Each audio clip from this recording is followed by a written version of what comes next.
Well, I don't know if you saw, social media went crazy at the end of the last week about George Floyd, a black man who was pinned to the floor by a white police officer over in the States. He subsequently died of his injuries. The videos are all over the place. I'm not going to show them, they're too graphic. But what you see is, here is a man begging for his life and yet not being released. And I don't know about you, but when I see that, there's something in me that gets really, really angry. Now, don't get me wrong, this isn't a kind of a personal affront against me. I don't know George, he's not part of my family, not as such, and he's not even in the same country. And yet I get really angry watching that. Why is it that I get so angry? Why is it that that affects me deep down to my kind of very core? What can we do about it? What's the solution?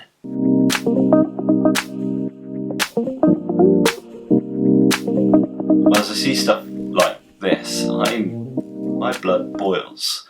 You know, it takes me back to school days learning about Martin Luther King. And I have a dream that one day this nation will rise up and live out the true meaning of its creed. We hold these truths to be self-evident, that all men are created equal. And yet this isn't happening back in the 60s, this is happening today. And it seems to be happening more and more. You see, as I see that injustice, I'm angry. And actually there's a kind of a right anger to injustice. The Psalms are full of it in the Bible. One of the Psalms, Psalm 72, says this, may he, this is God, defend the afflicted among the people and save the children of the needy. May he crush the oppressor.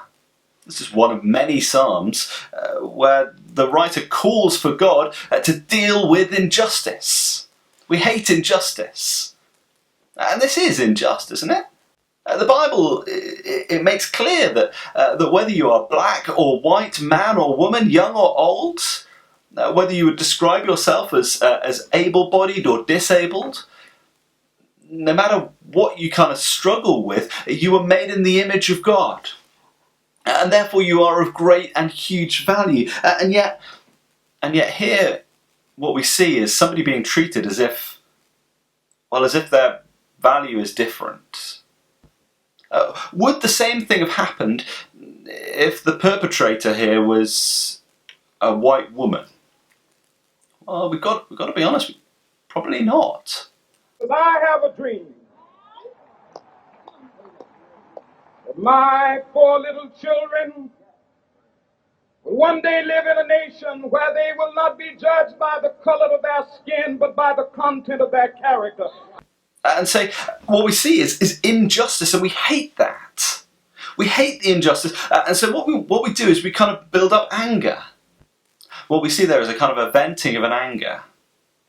And to some extent that's understandable. But what happens is it kind of flares up and then it disappears. And things are left to kind of go on as they are. Promises are made, inquiries are started, but they don't really change anything. And yet, what the Bible calls for is justice. Justice to be done. And so it's right that Christians continue to pursue justice. And yet there's a problem here, isn't there? Because as I call out injustice, the truth is that if I'm really honest, I'm in danger of being hypocritical myself. No, I'm not saying that you would have done what that American cop did. Of course I'm not saying that. But what I am saying is that actually each and every one of us is biased at times, aren't we? Whether we're biased towards ourselves, little silly things like when your favourite food is there on the table, you kind of want to give yourself a bigger portion, don't you? Or if there's a family member who's caught up in a dispute, you're more likely to side with the person that you know. You see, the truth is that none of us are entirely impartial. So what I do is I kind of call for justice. Is I long for justice, but I long for it to be justice that's kind of lenient on me, on those areas of my life where I'm blind, on those areas of my life where I've perhaps written somebody off or treated somebody differently, on those areas where I've kind of judged somebody with a higher moral standard than I've got. And so what I want to do is actually kind of move what justice is around to fit kind of me. I become unjust.